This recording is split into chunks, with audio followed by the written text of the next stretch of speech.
Oke, selamat malam. Assalamualaikum warahmatullahi wabarakatuh. Salam sehat, jawab dopa. Ketemu lagi di IG Live. Hari ini kita akan collab dengan Mbak Uga ya, selaku founder dari Generasi Cakap. Ya, mungkin yang belum sempat lihat IG-nya Generasi Cakap. Jadi Generasi Cakap itu semacam platform atau juga seperti bentar,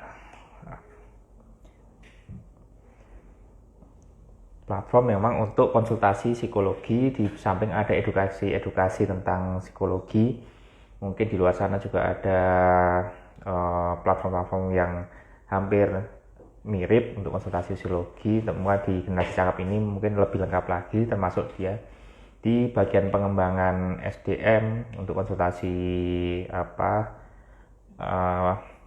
karir dan segala macam yang terkait dengan masalah psikologi. Cuma nanti kita akan tanya lebih lanjut ya ke Mbak Uga, itu bentuk bisnisnya seperti apa sih untuk konsultasi psikologi ini. Mungkin bisa jadi nanti bisa kita kolaborasikan juga nih dengan bisnis yang udah kita yang udah jalan juga di tempat kita.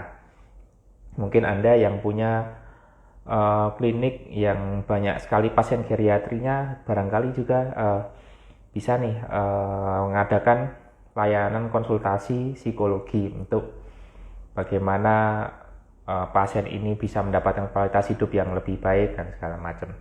Oke, ini Mbak Uga sudah tersambung. Coba kita join ya. Oke, bentar.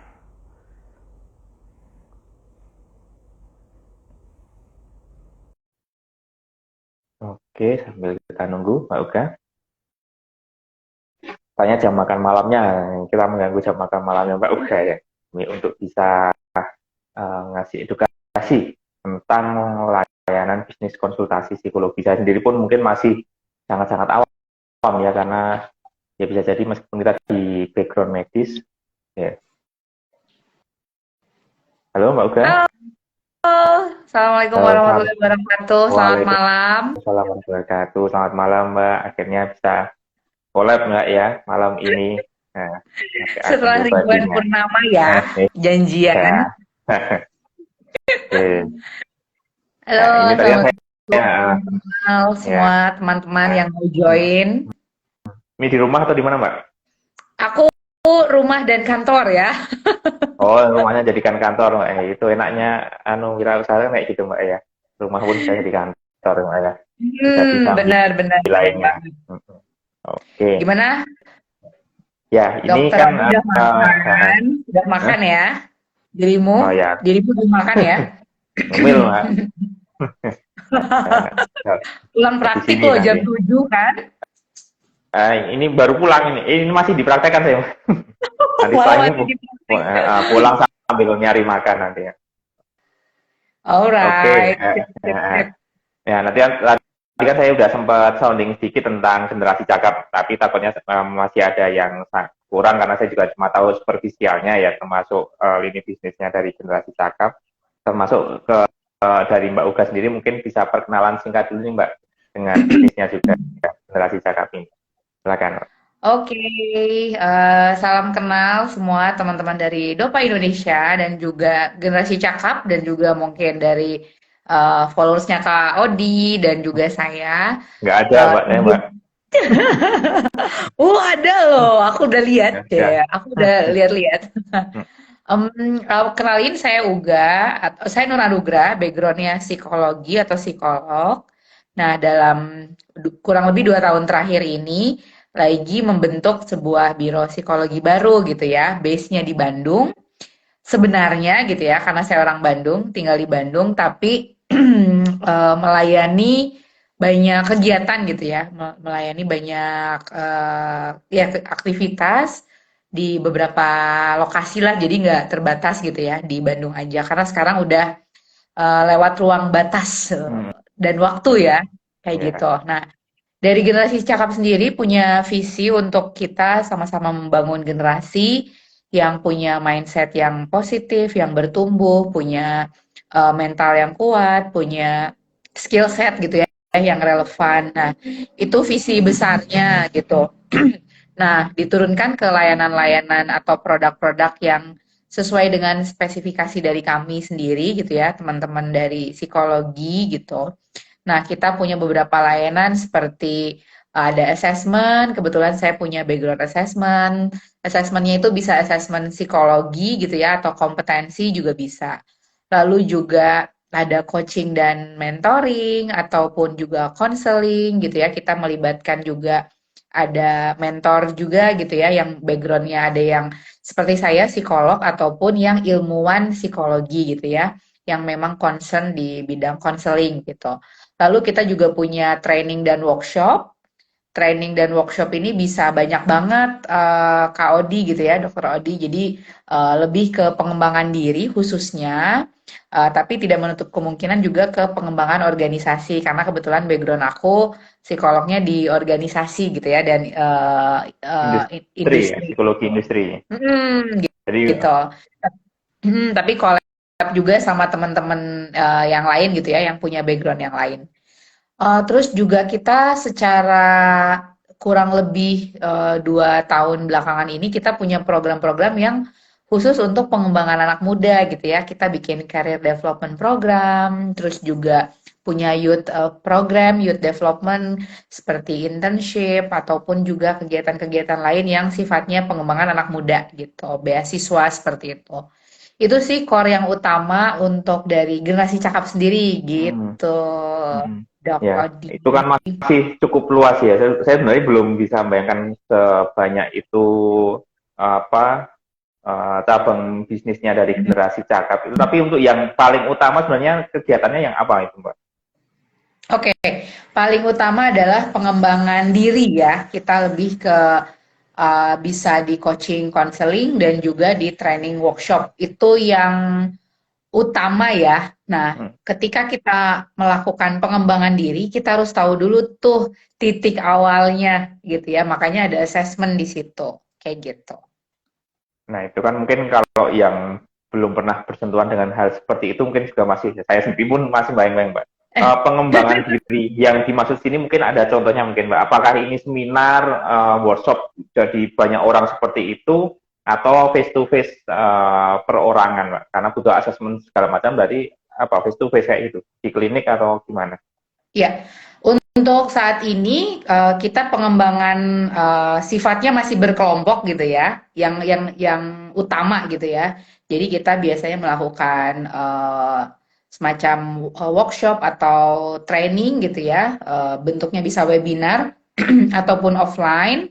Seperti yang kemarin kita lakukan seperti kayak reinventing purpose gitu ya buat teman-teman anak muda ataupun nggak harus anak muda sih. Sebenarnya mungkin umurnya 40-an atau 50-an juga masih bisa untuk nemuin purpose hidupnya gitu.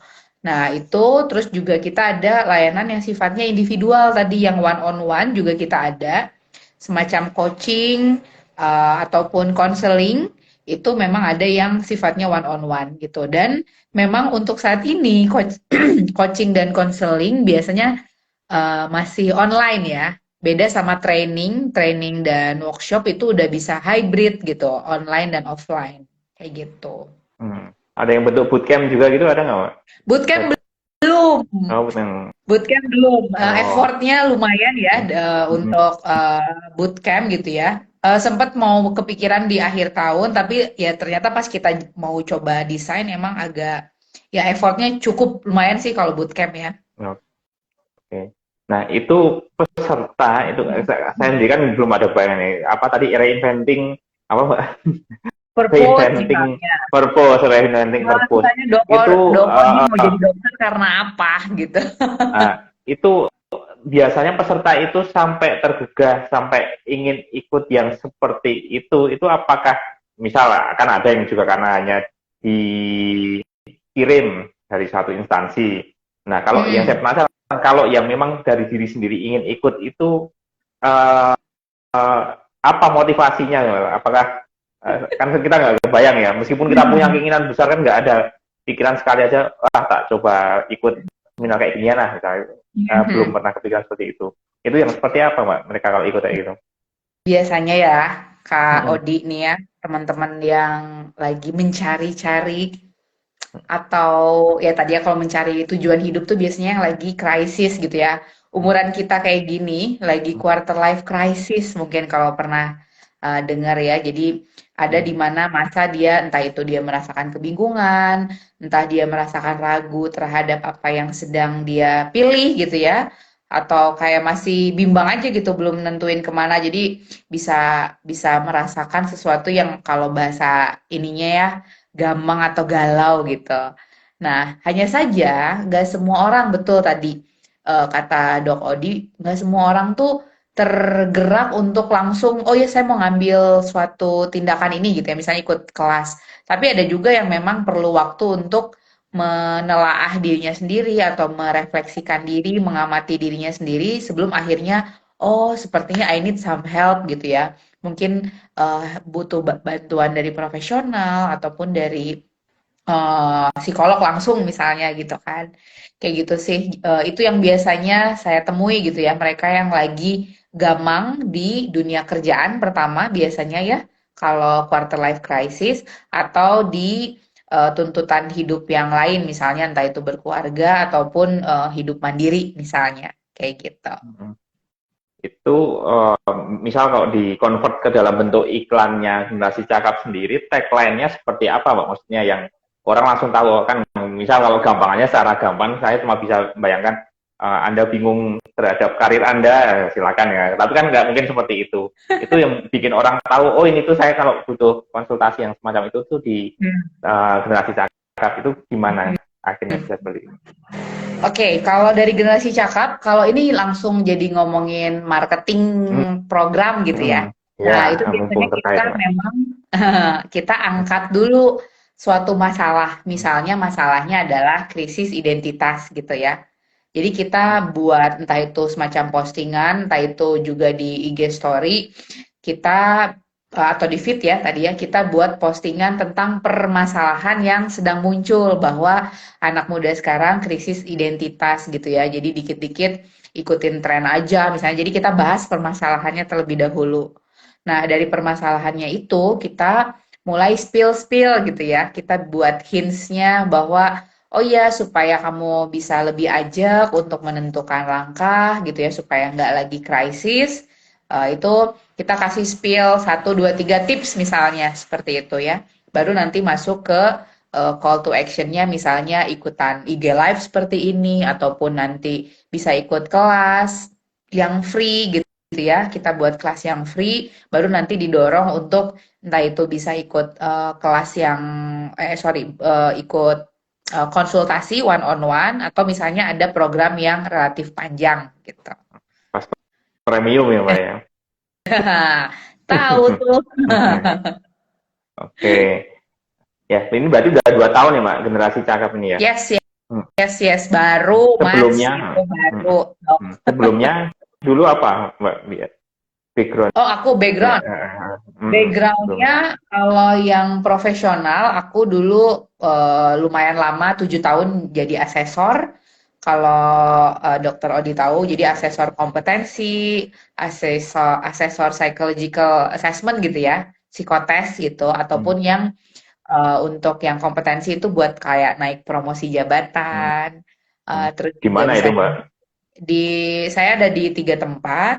Yang pertama Hmm, dulu lumayan lama di PPM Manajemen itu di Jakarta, kurang lebih sekitar 7 tahun dari zaman S2 juga saya udah gabung di situ untuk jadi asesor, terus masuk di Dexa Medica kalau dokter tahu ya itu perusahaan obat di hmm. Tangsel. Jadi saya bolak-balik nggak bolak-balik sih Tangsel sama Palembang lah dia kan punya pabrik di Palembang. Terus yang terakhir di Rumah Perubahan sama Prof. Renald Kasali. Beliau Oh guru ya. besar ekonomi sih. Jadi saya banyak Hmm, belajar soal manajemen sama ekonomi, mindsetnya ke situ. Walaupun tetap dari saya sendiri ngasih warnanya ke people development-nya, leadership hmm. development, seperti itu.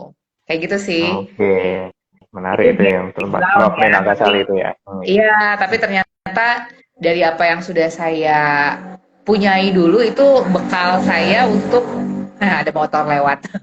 bekal saya buat bikin generasi cakap gitu. Oke, untuk saat ini sendiri itu home base-nya di Bandung, Mbak, ya, generasi cakap, atau ada di tempat lain juga? Base Bandung, masih di Bandung. Bandung. Heeh. Itu mohon maaf, misal ada berapa psikolog Mbak di situ? Yang full time berapa, mungkin yang sifatnya freelance kalau ada project aja berapa, mungkin kayak gitu.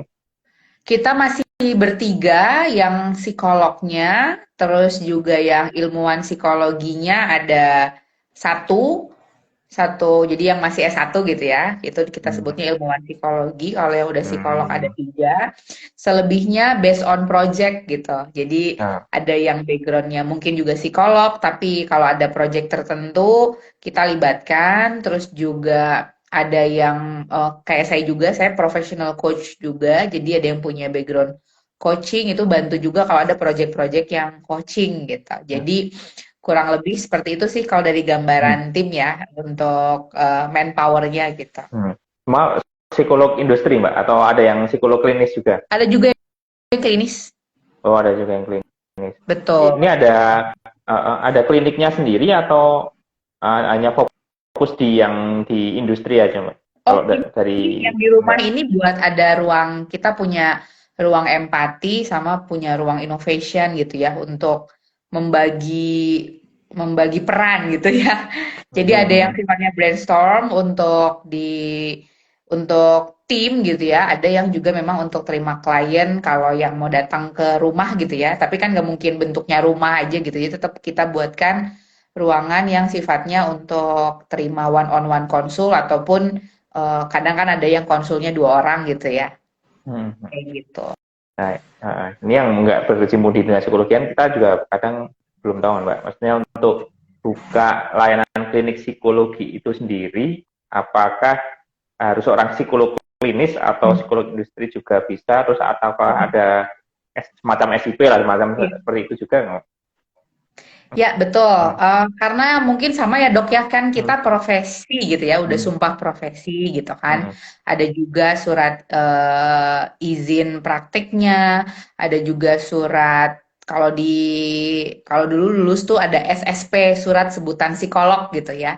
Jadi udah boleh nyebut dirinya psikolog gitu. Jadi kalau untuk membangun biro konsultasi itu semua psikolog itu sudah bisa. Tapi harus Nggak, udah psikolog ya Mas, nggak gitu harus ya. Jadi udah yang klinis ya berarti ya. ah, kalau mau buka klinik yang klinis ya psikolog klinis. Kalau Hmm. misalnya dia mau buka yang kayak saya konsultasi HR manajemen gitu ya. Ya karena Hmm. saya backgroundnya HR, tapi kan Oh, possible juga saya collab sama yang lain gitu kan. oh Sama ya. psikolog klinis. Ya. Jadi nggak harus psikolog klinis aja yang buka klinik gitu ya. Hmm. Psikolog kayak saya misalnya industri bisa buka biro konsultasi juga gitu kan. Nah Oke, kalau jadi ada judulnya kasus-kasus biro yang konsultasi berarti ya. betul, Kalau psikolog industri. Kalau itu apa juga butuh SIP, Mbak? Kalau semuanya tentu oh semua tetap betul. ya. Oh, Ya, ya. oke. Karena itu yang Ya. ya itu legalnya gitu kan. Hmm. Itu yang Hmm. legal dan terdaftar gitu. Hmm. Hmm. Oke, berarti ini kan kemungkinan besar pemasukan terbesar dari pelatihan SDM, Mbak ya. Di samping misal ada nggak, misal monetisasi AdSense, endorse, konsul di klinik tadi, telekonsul atau hipno copywriting, mengadakan pelatihan seperti itu, apakah juga jadi ranahnya dari generasi cakap atau yang utama memang di pengembangan SDM gitu Ya. tadi, Mbak? Kalau dari generasi cakap yang utama tadi dari pelatihan ataupun pengembangan diri gitu ya, dan juga Hmm. assessment gitu ya. Itu yang secara monetizing itu memang yang membangun generasi cakapnya Hmm. secara profitabilitas gitu. Hmm.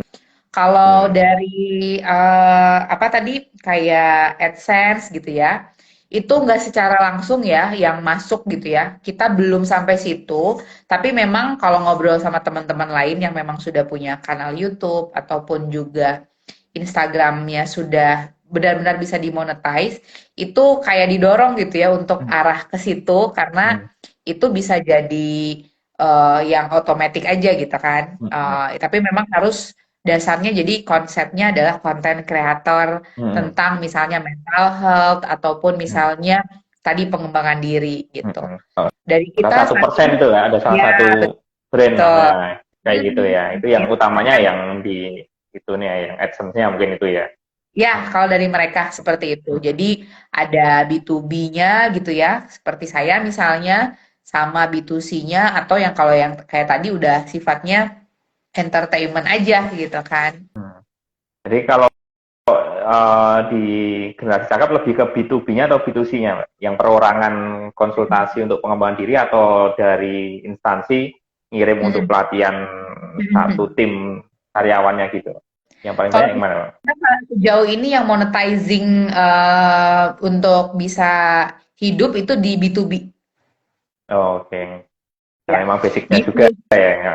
yes, Hmm. betul. B2C ada, dan itu memang itu kayak kita punya tanggung jawab profesi gitu ya, bantuin orang as a person misalnya gitu kan. Hmm. Itu juga ya pasti itu udah include sih kalau yang B2C ya. Tapi memang secara platform akan berbeda ya kalau memang kita pendekatannya sudah kayak tadi misalnya udah ada platform besar dan kita mengumpulkan sejumlah psikolog yang mungkin tadi udah dari mana-mana gitu ya atau udah bikin apps gitu. Itu generasi cakap belum ke situ gitu.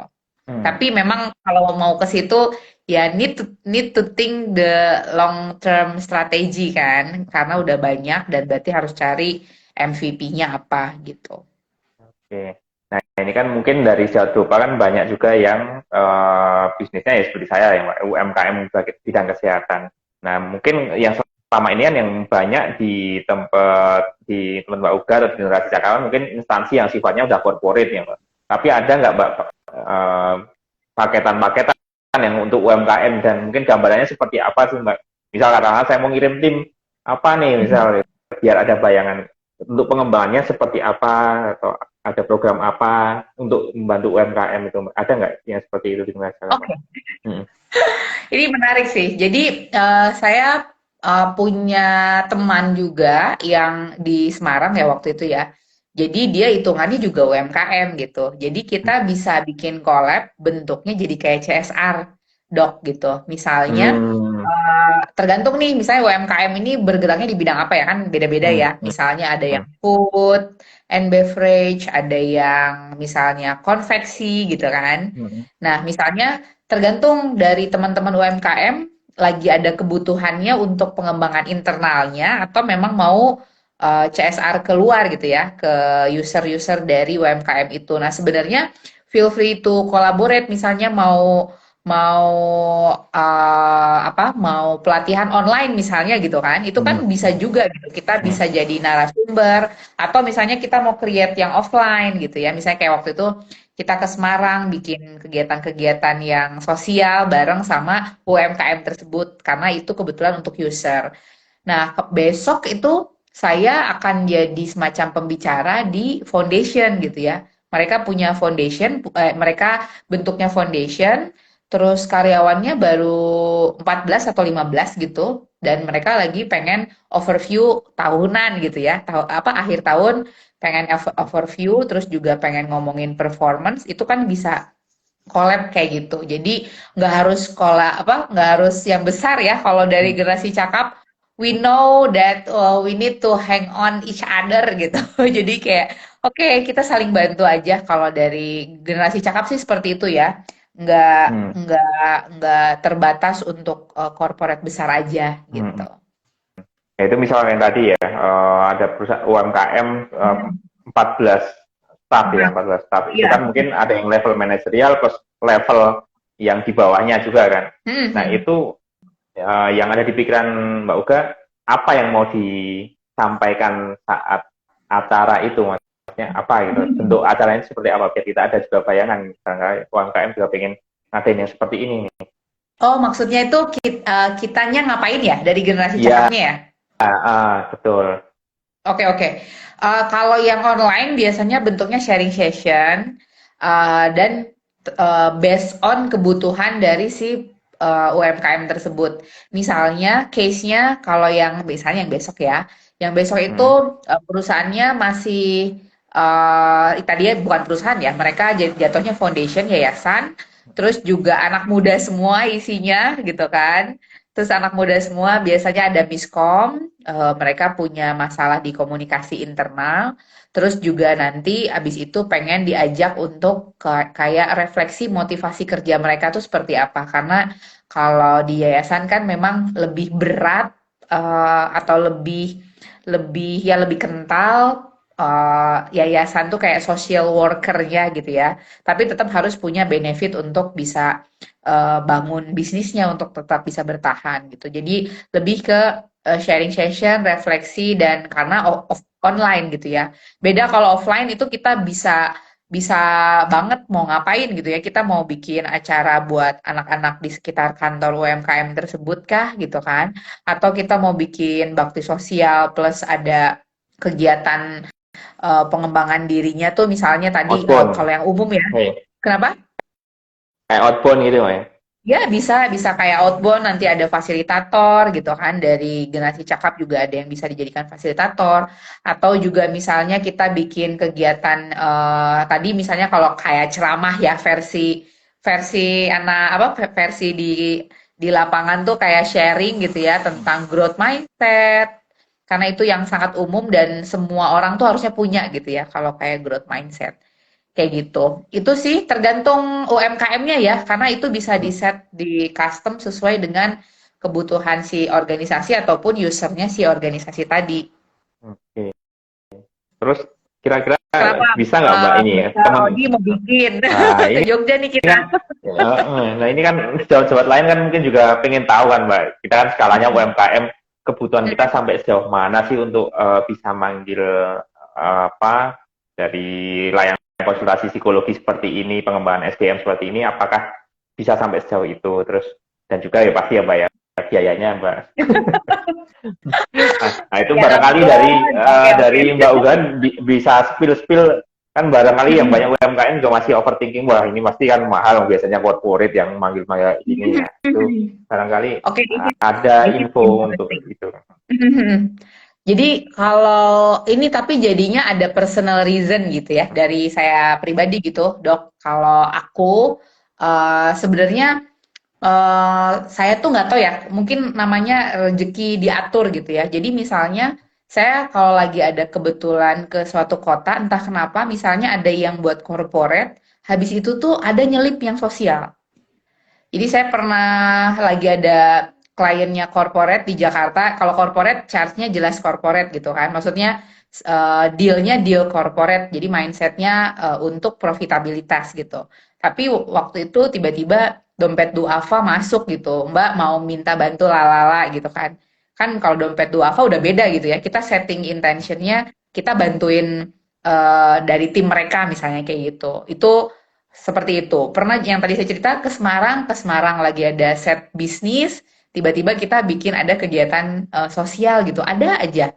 Dan saya juga nggak tahu waktu mungkin waktu itu ke ke Dopa juga kayak gitu kan ya. Saya lagi ada Hmm. mentorship gitu kan, mau ketemu mentor saya, terus ya udah kita setting offline aja gitu kan. Ya itu udah ada saya ngerasanya sih kayak udah ada yang ngatur gitu bahwa mungkin lagi ada pas gitu ya rezeki ke sana terus memang ada ke sana ada aja gitu. Jadi kalau eh, dari saya dan saya juga ngobrol sama tim bahwa kita itu harus kalau dari segi finansial itu uang itu pasti bisa diatur gitu. Jadi uang yang kita punya misalnya dari corporate terus tambahin sosial itu kan pasti bisa disubsidi silang gitu kan. Jadi hopefully namanya rezeki ya nggak tahu ya. Bisa aja sih dok gitu. Gas gas. Anak Gasnya anak muda sekarang gas nih gas.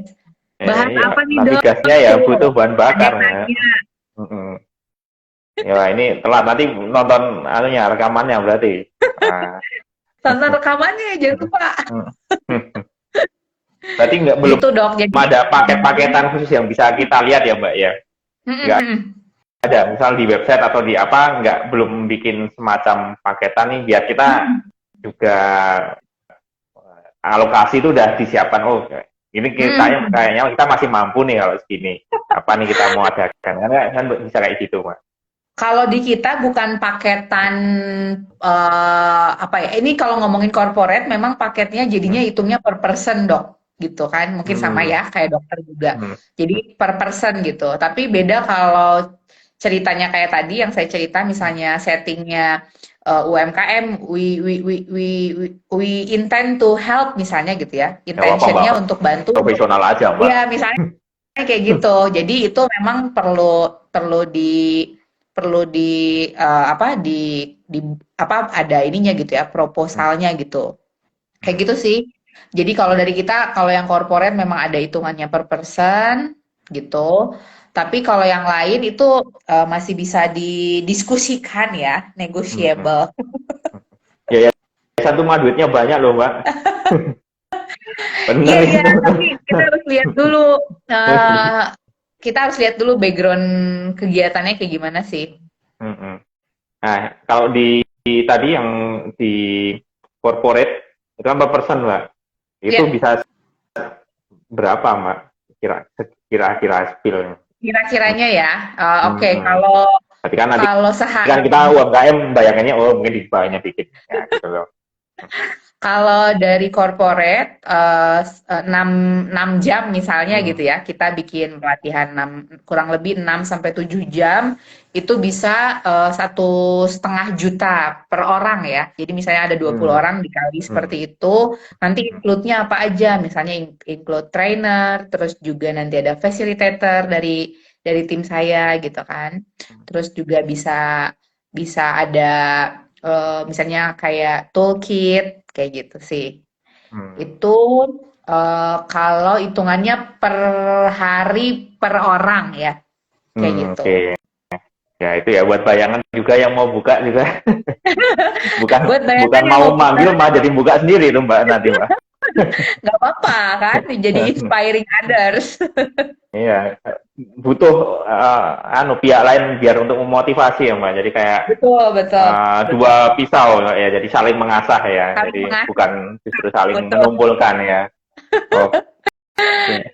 Kayak Nah, gitu sih biasanya ya kalau hmm, dari corporate ataupun juga yang non corporate tapi kalau ada pertimbangan khusus kita sebenarnya open to discuss untuk fee ya karena kan itu hmm, baliknya ya mungkin ada yang intangible sama yang tangible gitu. Kalau dari kita layanan jasa hmm, mungkin ya dok ya sama gitu. hmm, Jadi ada yang bisa kita calculate, ada juga yang mungkin yaitu dari panggilan hatinya dokter ataupun hmm, aku juga gitu kan. hmm. Kalau yang personal Mm. itu seperti apa Mbak? Sistem biayanya? Maksudnya bukan yang corporate tadi, bukan yang pengembangan SDM yang tadi kan katanya juga ada melayani satu dua lah maksudnya untuk yang apa coaching atau apa istilahnya ya. Nah itu Ya, coaching, sistem counseling, manunya mentoring. gimana? Nah, itu sistem biayanya seperti apa kalau di generasi sekarang Mbak? Oke, kalau dari segi biaya, memang Hmm? dari kita bisa 200, kayaknya saya udah share juga ya waktu di kelas ya, 250 Hmm. ribu ataupun ada yang bisa 750 ribu, itu kita bisa nge-charge seperti itu untuk yang person. Tapi memang kita harus balik lagi lihat background dari Hmm. pesertanya atau dari Hmm. klien kita gitu ya.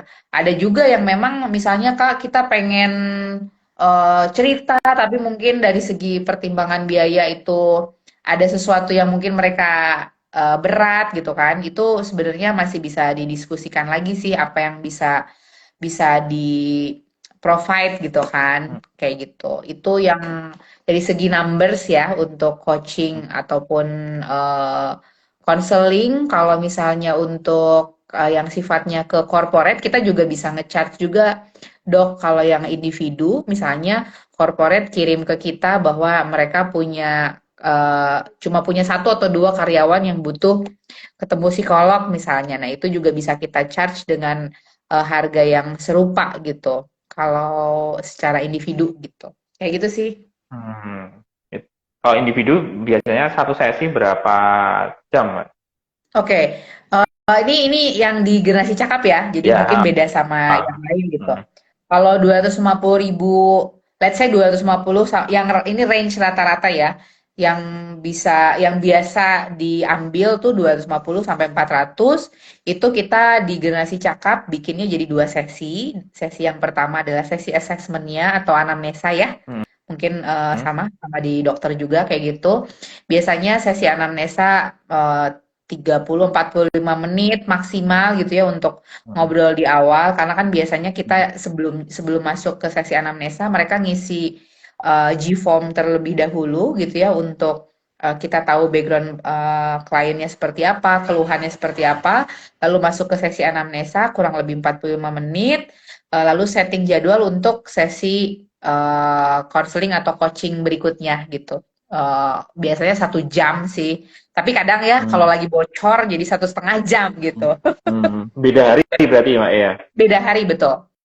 Oh, oke. Itu klien paling muda usia berapa Mbak? Yang pernah Paling muda ditangani Mbak? yang saya SMA. Kalau saya nggak pernah yang anak Mana? lebih muda lagi. Apa anak-anak tuh saya bukan ininya ya. Hmm. Jadi pasti saya refer kalau yang anak-anak. Hmm. Nah itu mungkin bisa biar ada gambaran itu apa Mbak tiba-tiba pengen konsultasi itu biar Hmm. teman-teman juga bisa barangkali punya masalah yang sama, belum tentu masalah Hmm. ya, mungkin pengen mengembangkan sesuatu yang sama. Kalau yang anak SMA atau SMP mau masuk SMA, waktu itu persoalannya adalah adaptasi ya. Oh, habis Jadi dia masuk SMA, udah masuk SMA ya gitu ya, baru aja udah masuk masuk SMA. SMA. Oke. Nah, Mm, jadi lebih ke masalah adaptasi, tapi yang pertama mm, lapor itu atau yang cari psikolognya adalah ibunya. Jadi oke, mungkin oke. bukan inisiatif anaknya, tapi ibunya ngerasa anak Mm, ini kenapa jadi pendiam, padahal SMP-nya dia sangat sociable, masuk di SMA dia belum mampu beradaptasi, jadi dia butuh bantuan untuk mengembangkan dirinya tadi gitu ya, gimana nggak mm, tergantung sama satu geng tertentu ya, kalau mm, zaman mm, SMP, SMA mm, mm, mm, kayak gitu. Nah itu yang dia rasakan tuh seperti itu, yang anak ini rasakan. Terus juga ibunya juga jadi seeking for help gitu. Misalnya kita mm. di sesi awal kita jadi bisa nih mungkin kita setting 2 sampai 3 kali pertemuan untuk case tersebut gitu. Oke. Kalau yang sifatnya pengembangan Mm. paling mudah kasusnya seperti apa, Mbak? Jadi bukan Paling apa? Mudah. yang paling mudah, tapi sifatnya lebih ke pengembangan. Jadi dia nggak merasa ada masalah, tapi dia pengen mengembangkan sesuatu. Itu ada Mm-mm. nggak kasusnya, Mbak, yang pernah ditangani seperti itu? Mm-mm. Oke, kalau yang muda itu memang salah satu concern dari generasi cakap ya kita targeted ke young generation itu dari umur 20 sampai 34 lah gitu ya, umuran saya. Oh enggak ya. Nah, jadi kurang lebih 20-an tahun waktu itu saya dapat case dia lagi magang di OJK atau Kemenke gitu ya, pokoknya bidang keuangan. Terus dia tuh kayak lagi bimbang gitu. Nah, mungkin yang tadi saya cerita di awal, memang anak-anak muda sekarang tuh sedang banyak mengalami kebimbangan ataupun quarter life crisis tadi atau quarter life syndrome, baru sindrom gitu ya. Jadi mereka ngerasa butuh diyakinkan atau diperjelas bahwa mereka mau ngambil langkah yang mana nih gitu untuk langkah selanjutnya gitu. Itu sih yang anak-anak muda sekarang hadapi gitu ya. Yang terakhir saya case yang saya pegang agak lama ya. Ini dia Hmm. konsul sama saya kayak hampir 6 bulan gitu ya. Karena dia kesulitan untuk mendapatkan kerja yang sebenarnya akarnya itu dari kematangan emosi yang bersangkutan gitu. Jadi tiap misalnya interview dia udah mulai overthinking jadi nggak bisa mikir dan seterusnya. Padahal anak ini IPK-nya 3,6 dari kampus ternama di Bandung gitu ya. Yellow Jacket tapi yang di Bandung. Oh enggak ya. Hmm. Nah, maksudnya anak-anak muda itu seperti itu. Nah, yang sekarang, yang update sekarang itu adalah teman-teman yang baru kena layoff ya, Hmm. baru Hmm. kena PHK dari startup, Hmm. itu juga eh, sekarang lagi marak saya lihat gitu ya di LinkedIn banyak yang menceritakan kondisinya seperti apa dan sudah mulai ada beberapa movement untuk bantuin teman-teman yang kena PHK ini untuk bisa coaching atau counseling free gitu ya. Hmm. Hmm. Hmm. Kayak Oke. Itu kalau gitu. rata-rata yang mahasiswa-mahasiswa tadi atas keinginan sendiri atau kayak yang SMA tadi Mbak, karena disuruh orang tuanya atau bagaimana? Ya, atas keinginan sendiri. Kalau yang itu udah Anak-anak atas muda ini keinginan kan sendiri ya. lebih mulai ngerti kayak gue kalau lagi butuh bantuan gue looking for some professional person gitu. Oke. Kalau zaman dulu kan mungkin ya nggak dulu Waduh. banget ya Mbak. Saya belum belum terlalu tua Mbak ya. Dulu kan saya seusia segitu juga nggak ada kepikiran nyari layanan seperti ini gitu loh. Berarti kan memang Hmm, literasinya memang betul. cukup maju sekarang ya. Sekarang sudah cukup Oke. tinggi ya. Wah ini nggak jadi tanya masalah PHK tadi nih Mbak saya. Udah kebocor tadi. Nah, oke. Ya, kita balik ke tema awal Mbak ya tentang revolusi mental apalagi yang digadang-gadang dari Pak Presiden Jokowi juga. Hmm. Nah tadi kan juga sudah sempat singgung sebenarnya nanti yang mau saya kaitkan juga di sini kan kita sering kali menemukan generasi Z ini udah sering sekali bicarakan masalah mental health ya. Yes. Nah kalau fenomena generasi Z yang sering kali ngomong mental health, healing dan segala macam seperti itu, apakah karena literasinya yang saat ini sangat bagus atau memang kondisi kerapuhan generasi saat ini berbeda dengan zaman generasi yang sebelumnya generasi X milenial dan segala macam Hmm. atau Oke, mungkin dua-duanya atau mungkin ada yang lebih dominan mungkin kalau menurut Mbak Uga. ya ya. Sebenarnya ini hasil hasil baca-baca ya gitu ya dari beberapa artikel juga beberapa buku. Memang satu kalau anak muda yang sekarang mungkin seumuran kita ataupun adik-adik kita gitu ya di masa saat ini memang kalau tadi yang saya sempat bilang memang tuntutan psikologisnya atau tuntutan perkembangannya itu ada dua tadi gitu yang utama. Yang pertama soal karir, yang kedua soal kalau bahasa ininya relationship gitu ya, intimate relationship ataupun relationship yang dia sama sekelompok orang gitu ya, bersosialisasi gitu.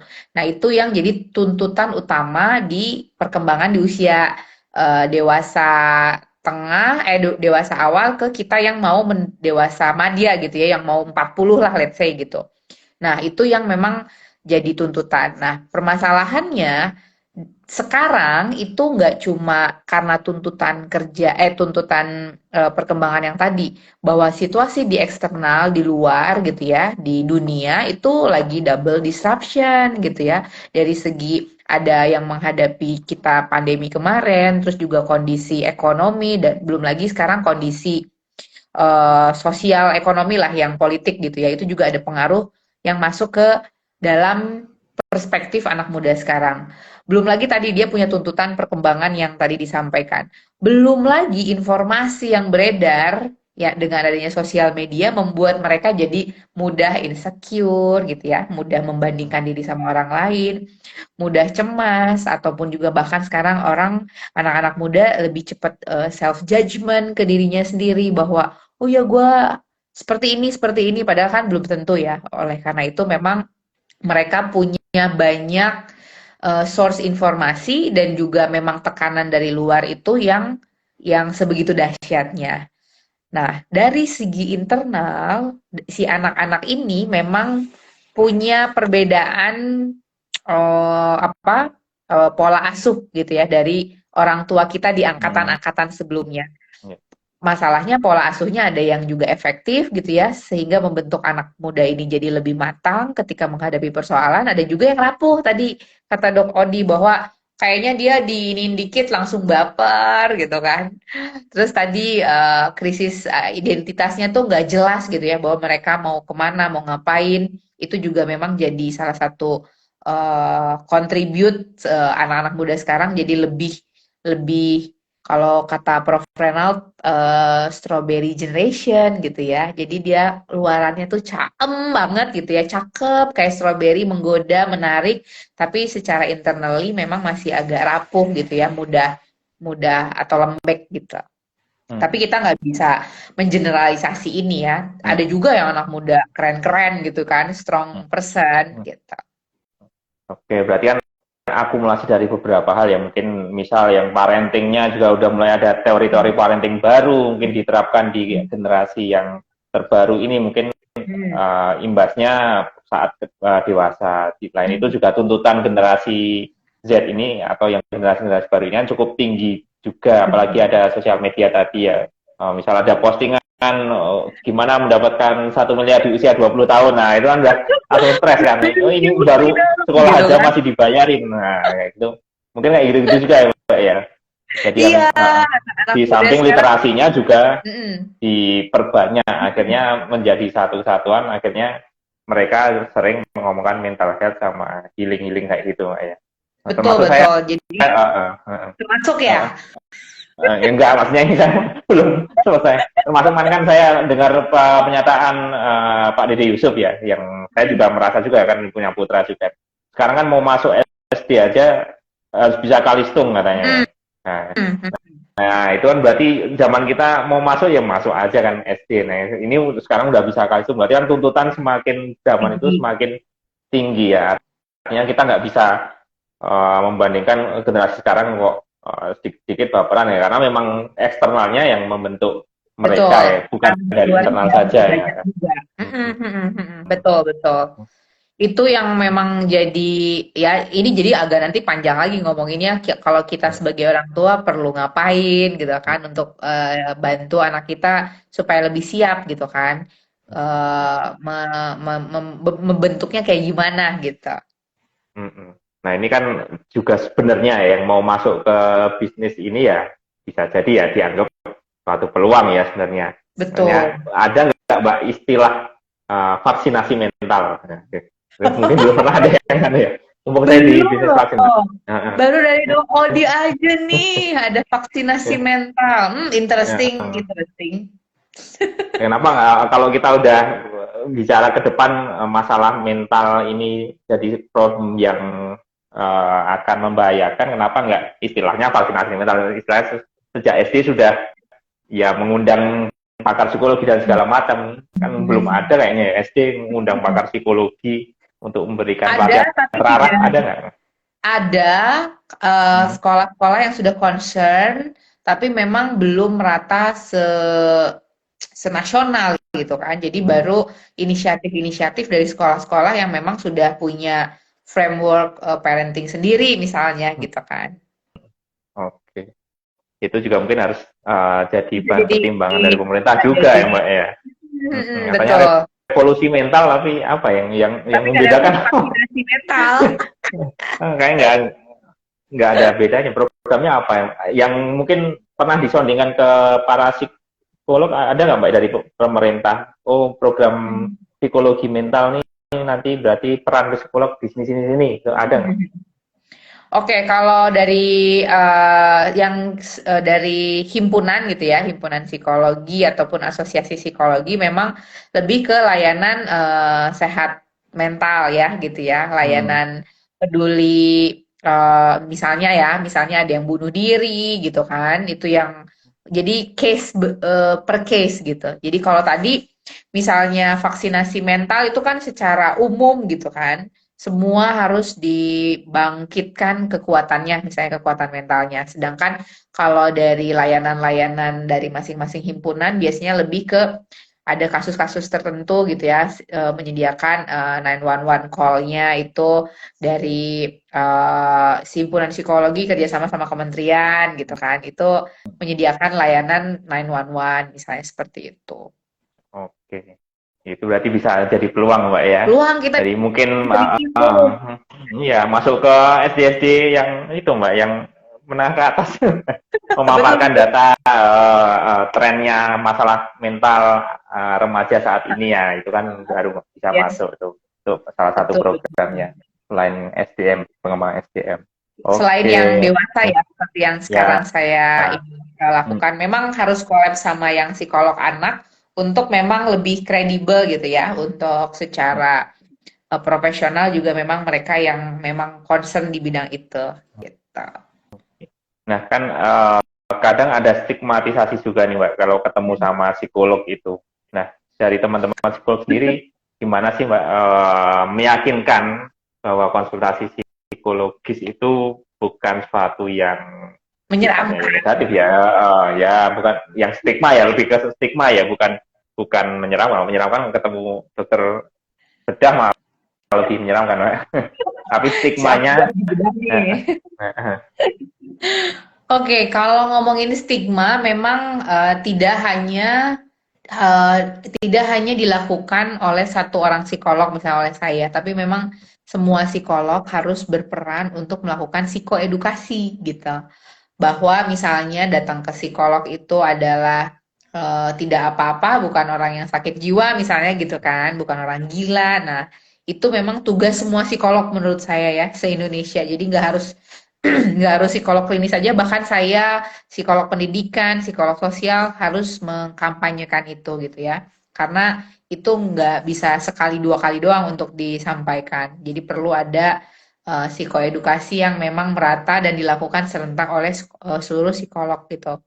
Yang kedua adalah dari ketika melakukan proses coaching konseling ataupun juga semua layanan psikologis harus ada inform konsennya gitu kan, bahwa semua ini sifatnya confidential, terus juga tidak ada judgement gitu ya, tidak ada benar dan salah, semuanya adalah sepenuhnya tentang diri teman-teman gitu kan, atau diri klien kita, itu yang harus kita bangun dan kita yakinkan ke klien kita sehingga dia merasa aman untuk menyampaikan sesuatu dan juga dia jadi dirinya sendiri ketika dalam sesi konseling ataupun coaching itu gitu. Itu sih kalau dari saya ya, tugas semua psikolog dan juga setiap psikolog secara individual ketika melakukan atau memberikan layanan kayak gitu. Oke, ya termasuk kan dari di luar bidang psikologian kita juga eh, ketika mau mengirim pun kami juga berpikir gimana sih biar dia mau dikirim kan kadang seperti itu. Hmm. Misal kalau kasus saya di bagian THT itu yang sering kita kirim kasus tinnitus ya, telinga berdenging itu ya. Hmm. Kadang kalau udah diperiksa semua normal semua dan kita kecurigaannya memang ke arah psikologis, kadang memang kita sarankan ke konsultasi psikologis. Ya biasanya kalau saya pribadi biasanya saya bilang Hmm. ya bukan berarti kalau Anda periksa ke psikolog terus Anda memang bermasalah secara mental, enggak seperti itu, tapi kan Hmm. mereka bisa mengurai dengan lebih rapi ya, misal seperti kalau saya suruh ngecat ya bisa, tapi kalau tukang yang biasa ngecat tiap hari kan lebih rapi ya. Jadi kadang saya Betul. bilangnya seperti itu baru mereka mau kadang. Nah itu mungkin juga peran dari pihak di luar Hmm. psikolog juga mungkin perlu Ya, dilibatkan ya untuk gimana ya, mengubah akses stigma lainnya ya. gitu. Hmm. Jadi tidak hanya mengatasi masalah, juga mengembangkan diri, mungkin seperti itu juga, Mbak ya. Hmm. Yes, yes, betul. Itu salah satu tugas kita sebagai tenaga kesehatan juga ya, tenaga kesehatan yang sifatnya fisik maupun juga yang mental itu kita sebenarnya kan sama psikiater ataupun juga psikolog gitu ya, memang harus sama-sama memberikan rasa aman kepada klien kita ataupun kepada pasien kita ya untuk melakukan ataupun mendapatkan layanan gitu.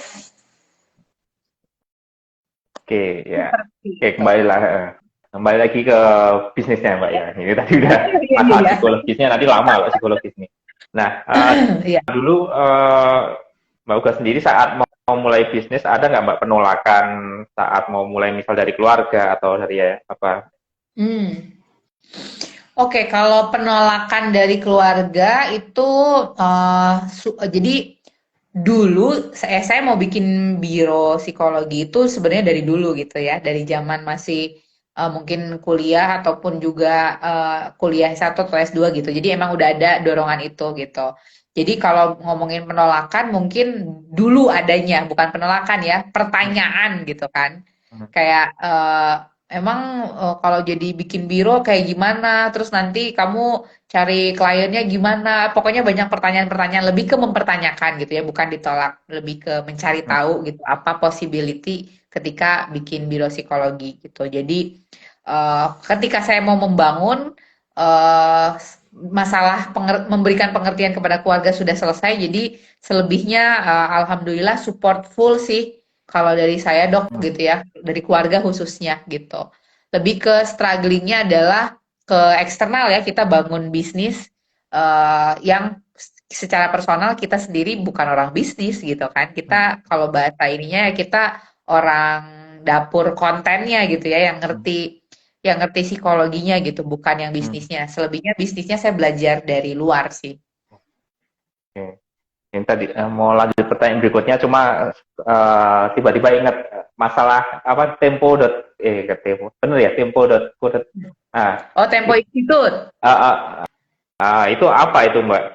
Hmm, hmm, hmm. Jadi ya Oke, teman-teman tahu kayaknya generasi cakep kan kerjasama dengan itu ya Tempo Tempo. apa institut ya. Ya, Tempo Institute dan Ah, beberapa ah, platform lainnya juga sih. itu Jadi, bentuknya seperti apa collabnya? ya ini kebetulan kayaknya ada yang ikutan join nih, Mas Habibi dari Q Bisa. Halo Mas Habibi. Jadi kita ada beberapa beberapa invitasi gitu ya, karena kita punya beberapa konten yang bisa dimuat di beberapa platform, di Tempo Institute, di Qbisa. Kalau di podcast ada beberapa podcast di tempat lain gitu kan. Masyuk, halo, halo. Jadi kita punya kolaborasi, kalau bahasa ininya kolaborasi konten. Sebenarnya sama Dopa juga itu disebutnya adalah kolaborasi konten. Bahwa dari generasi cakap sebagai konten developernya kita yang membuat kurikulum ataupun kontennya gitu ya. Teman-teman bisa jadi platform untuk bantu menyebarkan si konten tadi gitu ya. Misalnya di Tempo Institute kita punya lima kelas, terus juga di Inspigo podcast punya 2 sesi, podcast sama Ruang Guru kita punya juga, tapi dia offline cuma buat internal perusahaannya. Terus juga kita punya podcast sama Binus University. Kita punya Dopa baru satu ya bikin sesi, mungkin bisa bikin berikutnya. Siap. Terus Terus juga di Qbisa saya agak lupa ya, sama Qbisa mungkin ada 4 atau saya lupa agak banyak sama Qbisa untuk eh, bikin webinar yang mana webinarnya itu dijadiin apa bisa dijadiin konten gitu ya sama platform-platform tersebut gitu. Seperti itu sih. Cuma yang sama Dopa yang paling beda ya Mbak ya isinya. Yes, ini Dopa ini aku buka kartu, Mas. Buka Ini kartu buka demi kartu. kebaikan yang lebih luas lagi nih Mbak. Iya, sama Dopa buka kartu, tapi aku selalu yakin bahwa apa yang kita share itu kalau baik, insya Allah balik lagi gitu ya ke Hmm, kita gitu. Insya Allah, insya Allah. iya, ya. Nah ini sekarang ada sesi istilahnya seberapa entrepreneur jiwa Uh, Mbak Uga ini enggak ini aku cuma riset kecil-kecil aku enggak mau ini cuma challenge riset sama Kak kecil-kecilan Mbak. Odi. Nah, bukan bukan challenge ini cuma riset kecil-kecilan saya Mbak.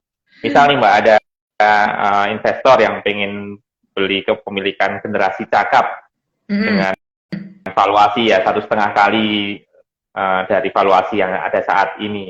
Tapi Mbak Mm. Uga nggak boleh bikin biro yang mirip lagi seperti ini, yang konsepnya sama harus benar-benar beda. Mm-mm. Itu kira-kira mau nggak Mbak Uga?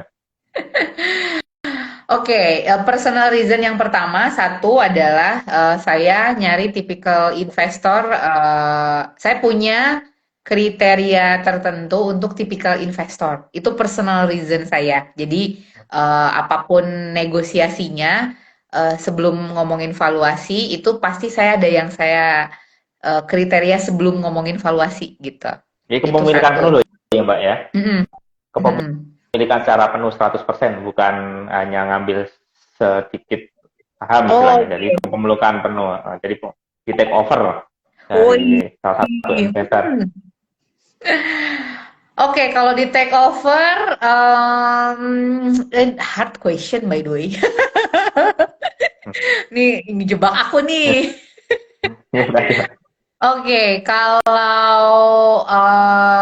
diminta apa? Kalau akan diambil 100%, 100% kayaknya saya nggak kasih sih kalau 100% ya, gitu. Oke.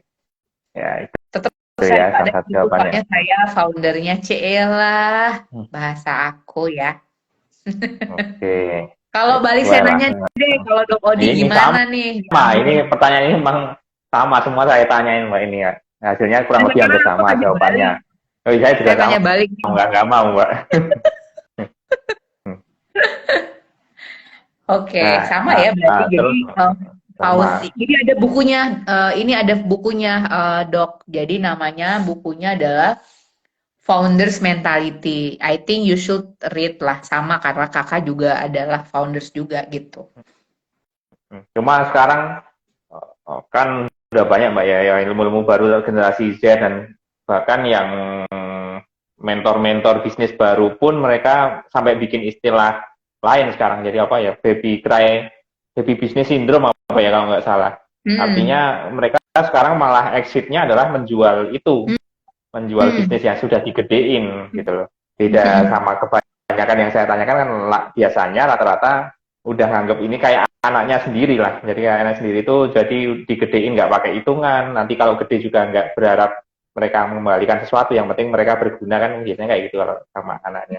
Cuma justru malah teori-teori teman-teman yang di bisnis yang teori-teori korporat itu malah nggak setuju dengan itu. Jadi kalau memang itu valuasinya bagus untuk dilepas ya dilepas. Ya. Hmm. Hmm. Nah, Oke. cuma yang mentor-mentor dopa yang saya tanya semua jawabannya sih masih tidak mau. Itu sih. Eh, Beberapa ya mungkin ya kita punya mentor ataupun ya beda-beda gitu ya. Jadi nggak apa-apa juga kalau memang mau dilepas ya, kan ada beberapa pengusaha yang sekarang jadi menteri juga kayak gitu. Cuma ya tadi baliknya sih ke apa personal reason tadi gitu. Jadi nggak bisa dikalkulate. Kayak kalau ngomongin bisnis ya semua bisa dikalkulasikan. Tapi nanti berikutnya seperti apa gitu. Karena ini 100% ya. Jadi kayak anak kita diambil orang gitu kan. Ya, betul. Ya. Ini ada dari Mas Habibie lagi nih pindah Pondok Indah langsung tetehnya. Ini mah emang udah nyuruh saya pindah ke Jakarta. Oke, Oke. saya lanjut ya Mbak ya untuk sesinya ini. Pernah nggak Mbak selama kuliah atau sekolah dulu belajar sesuatu hal yang lain lah dibanding di samping ilmu utamanya tentang psikologi, misal tentang IT, tentang apalagi ya ekonomi dan segala macam. Ada nggak Mbak Hmm. sering baca-baca buku yang di luar konteks pendidikannya? Kalau waktu kuliah ya, Mm-mm. kalau kuliah itu aku agak kupu-kupu ya. Jadi saya fokus ke apa Pendidikan. apa yang mau saya dalamin gitu. Jadi saya udah punya learning learning learning path yang saya mau. Dulu saya belajar assessment, belajar training, belajar consulting, belajar coaching karena saya punya mau waktu dulu adalah bikin biro gitu. Jadi saya udah punya Hmm. rencana skill set yang saya harus bikin, yang harus saya punyai sebelum saya bikin biro gitu. Waktu itu. Jadi saya fokus ke situ. Tapi waktu kerja yang jadi menarik itu ketika dapet challenge-challenge baru di kerjaan tuh, kalau saya typically ibaratnya saya ambil gitu ya, saya makan kalau saya bilang gitu. Jadi bos saya cobain ini, oke saya cobain. Saya pernah jadi marketing by the way. Ya. Ya, oke marketing tuh kayak gini ya, wah ini pusing banget gitu kan. Tapi oke saya cobain gitu ya, walaupun akhirnya bos saya kayaknya kamu begini gitu kan. Dia nemuin strong saya di tempat yang lain gitu. Jadi dicobain aja gitu waktu ketika dapet challenge disuruh nulis buku, saya tulis buku gitu ya, bikin artikel, bikin studi kasus yang mana saya nggak pernah kepikiran saya punya kemampuan itu. Terus juga saya jadi trainer itu juga karena identifikasi dari mentor saya, kayaknya kamu kalau presentasi cakep gitu kan. Jadi kayak kenapa nggak coba ini? Saya cobain, marketing saya cobain. Jadi kayak oke, gue Hmm. cobain semua aja Oke, gitu. berarti itu setelah masuk ke dunia kerja justru ya Mbak ya, Betul. mencoba hal yang lain. Oke. Ya, ini juga beberapa jawaban masih cukup bervariasi seperti Mbak Tunggul Apoteker itu juga beliau Hmm. juga nggak belajar yang aneh-aneh lah, maksudnya yang lurus ya. Beberapa ada yang aneh-aneh yang kayak saya malah baca filsafat lah, baca ekonomi, bisnis dan segala macam gitu ya. Cool, Oke, jadi cool, cool. ya masih beda-beda memang. Jadi buat teman-teman juga bukan berarti selama kuliah Anda nggak belajar tentang akunting, tentang apa-apa, belum tentu nanti lulus tidak bisa bisnis ya. Yes, betul, Ya. betul. Nggak Oke. harus sama diri kita kan dikerjainnya, Hmm, bisa hmm, cari orang yang bisa bantuin hal tersebut gitu. oke. Nah, berarti nggak ada ya Mbak selama kuliah atau sekolah nyoba iseng-iseng jualan kecil-kecilan, bisnis kecil-kecilan jual apalah pernik Oh, atau stiker, oh iya kaos. iya Gitu. iya. Kalau itu iya, iya. Kalau itu Hmm. yang tadi ngomongin bisnis, zaman kuliah itu ya, saya dulu cewek nih, cewek banget nih, jadi curhat deh. Jadi suka, misalnya saya suka tas, saya jualan tas. Yang kecil-kecil jualan pulsa, jualan buku gitu ya. Karena saya suka Hmm. fotokopi buku tapi yang bagus gitu loh, Hmm. fotokopinya yang Hmm. full color gitu kan, bukan yang hitam putih. Jadi Hmm. saya jualan yang kayak gitu. Tadi sih kalau yang Oh, jualan-jualan itu kayaknya emang yang ada ya. Berarti udah ada tanpa ilmu ekonomi cabang-cabangnya. berarti ya. Kenapa? Berarti tanpa belajar ilmu ekonomi tapi yang penting jualan gitu, Mbak, dulu ya. Jadi saya tuh nggak ada ilmu ekonominya. Saya itu Hmm. pernah jadi bendahara senat gitu loh. Hmm. Dan saya itu yang di look up sama ketua senat saya karena saya bisa bikin kegiatan making money di angkatan saya untuk bayarin utang angkatan sebelumnya.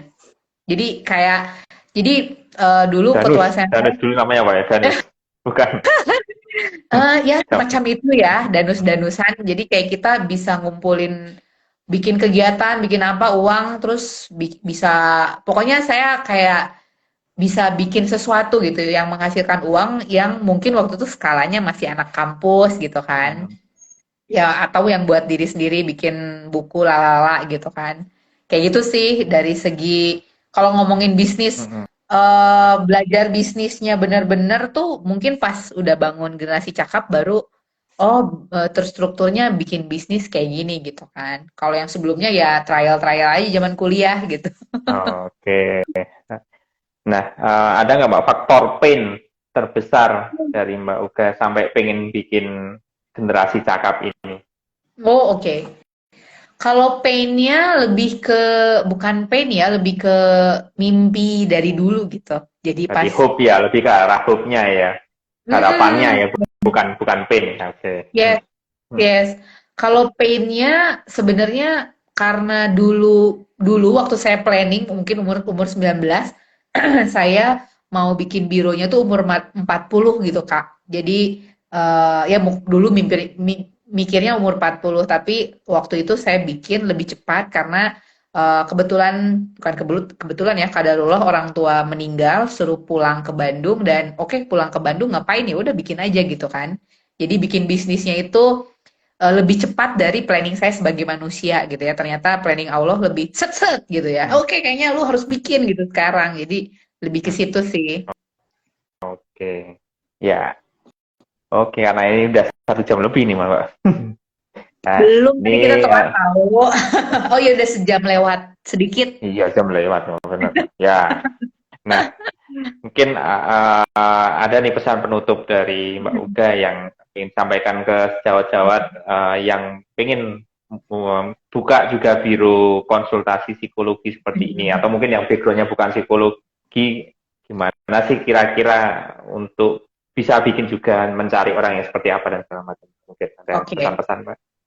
Kalau ngomongin bisnis layanan psikologi, memang pastinya perlu ada orang psikologinya gitu ya. Karena ini core bisnisnya tetap harus punya orang yang berkecimpung di dunia atau di core bisnis tersebut.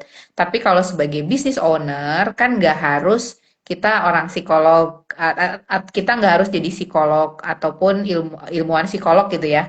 Kita bisa berpartner dengan para psikolog-psikolog ini gitu ya. Hmm. Misalnya Odi sama aku bikin biro psikologi sebenarnya possible aja karena secara legal nanti pasti yang dikeluarin itu surat-suratnya saya gitu kan gitu. Hmm. Tapi memang berkaca dari apa yang pernah saya pelajari, kalau dalam sebuah bisnis kita punya orang-orang yang punya background lebih bervariasi, perspektifnya akan lebih luas gitu.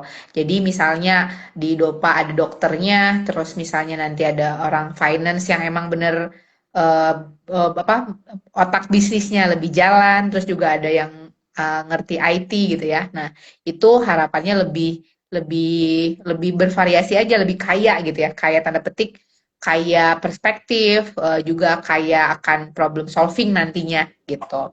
Jadi teman-teman yang bukan psikolog atau non ilmuwan psikologi, please kalau ada intensi untuk seperti membuat bisnis layanan psikologi, ya udah gitu ya, cari aja teman-teman psikolog, terus cari teman-teman yang hustlernya misalnya ya, sama yang hackernya gitu kan, untuk bantu jalanin bisnisnya. Jadi sangat possible gitu. Terus kalau untuk memulai bisnis, saya bisa bisa saranin tetap harus ada planningnya, walaupun juga jangan lama-lama di planning, habis itu ya cobain gitu ya, Hmm. di iterasi gitu. Hmm. Itu sih mungkin ya dari Hmm. saya, Dok Odi. Hmm.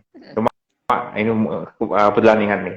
Kayaknya ya kalau nggak salah ya, maksudnya banyak sekali kan sekarang nggak hanya psikolog ya, mungkin dokter pun ada, sering saya lihat juga, terus yang mungkin backgroundnya lain lagi, yang nggak ada background apa-apa pun, sekarang Hmm, sering juga dipanggil corporate untuk ngisi pengembangan juga, karena mungkin tersertifikasi NLP lah, atau semacam seperti itu. Nah, itu apa ya. yang membedakan dengan kita ada psikolog dan tanpa psikolog, mungkin biar teman-teman juga tahu, karena nggak semua Mhm. paham itu. Mhm. Oke, kalau dari yang based on experience saya, itu akan beda gitu Dok, ketika membawakannya, itu pasti ada bedanya gitu ya. Yang memang kayak saya misalnya punya background, saya kebetulan backgroundnya udah cukup variasi gitu ya. Ada psikolognya, ada coachingnya gitu kan, ada punya beberapa sertifikasi lainnya, itu pasti akan memberikan nilai beda ketika kita membawakan kelas gitu. Adapun juga teman-teman yang punya background misalnya NLP gitu ya, gabung di misalnya jadi trainer gitu ya, trainer Hmm. misalnya sebutlah trainer yang keagamaan banget gitu kan, itu juga pasti perspektifnya juga beda lagi gitu. Nah, yang pernah saya dapatkan feedback dari peserta itu memang sesuatu yang mereka dapatkan akan memberikan nuansa yang beda. Kalau yang satu misalnya lebih ke nanti trainingnya diajak nangis-nangis gitu kan, misal gitu Hmm. ya. Kalau saya Ya. enggak, kalau dari kebetulan dari saya menghadirkan stimulus yang netral. Ketika audiens ataupun kliennya nangis bukan karena stimulusnya, tapi karena klien merasakan itu. Beda kalau kita lagi setting training, dibangun suaranya lah, suara suara musik, suara apa dan seterusnya, itu conditioning jadinya. Kita Hmm. mengkondisikan peserta kita untuk menangis misalnya gitu ya. Hmm. Hmm. Tapi kalau dari saya stimulus netral, responnya itu adalah respon dia gitu. Kalau dia mau menangis Hmm. ataupun yang lainnya, itu berarti itu yang dia rasakan, bukan kita yang conditioning gitu. Oh. Itu ya contoh aja misalnya yang Ya. bisa Hmm. Hmm. kita jadi beda gitu ya. Mungkin Dok Hmm. Odi juga punya sesama spesialis THT gitu kan. Pasti Hmm. bawaannya Dok Odi akan beda tuh pas komunikasinya kah gitu ya, atau pendekatan personalnya kayak gitu.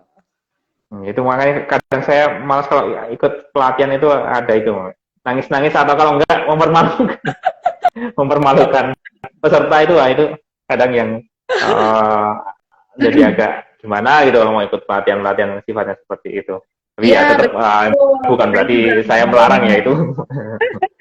Iya, soalnya kalau yang nangis-nangis gitu tadi saya cerita, karena itu akan tadi jadinya ya, kalau kalau mungkin kalau pernah dengar kata-kata conditioning, jadinya conditioning gitu kan, bukan bukan respon asli dari audiens kita gitu. Itu Dok Oke, Odi, ya, semoga siap. bisa diterima ya Oke, teman-teman informasinya. ya. Ya, terima kasih ke Mbak Uga udah mau sharing malam ini di IG Live Dopa. Eh, Beliau juga salah satu mentor di Dopa Indonesia. Bagi yang tertarik juga di bisnis tentang biro layanan psikologi, bisa daftar di e-course-nya, atau bisa membantu juga share link afiliasinya. Jadi Ya, sama-sama menguntungkan ke afiliatornya, baik ke mentor juga ke Dopanya juga. Jadi mengembangkan, apalagi ke depan yang katanya ancaman terbesar justru malah penyakit-penyakit mental illness ini ya. katanya ya.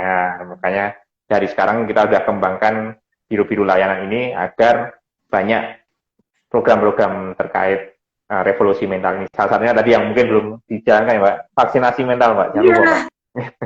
That's a good point. Nanti coba kita elaborate lagi nih vaksinasi mental. Oke, Itu kayaknya oke. memang harus collab ya, vaksinasi versi mental gitu kan. Ya, betul. Ke sekolah-sekolah itu, Mas. Oke, ya. Ya, mungkin sekian, Mbak. Udah. Ya, terima kasih Salam Dok sehat. Lagi. Ya, terima kasih sudah jawab Salam jumpa. sehat, Selamat malam. Salam sehat malam. semua. Ya. Assalamualaikum. Hati-hati Assalamualaikum sampai warahmatullahi rumah. wabarakatuh. Makasih. Ya, terima kasih, Mbak.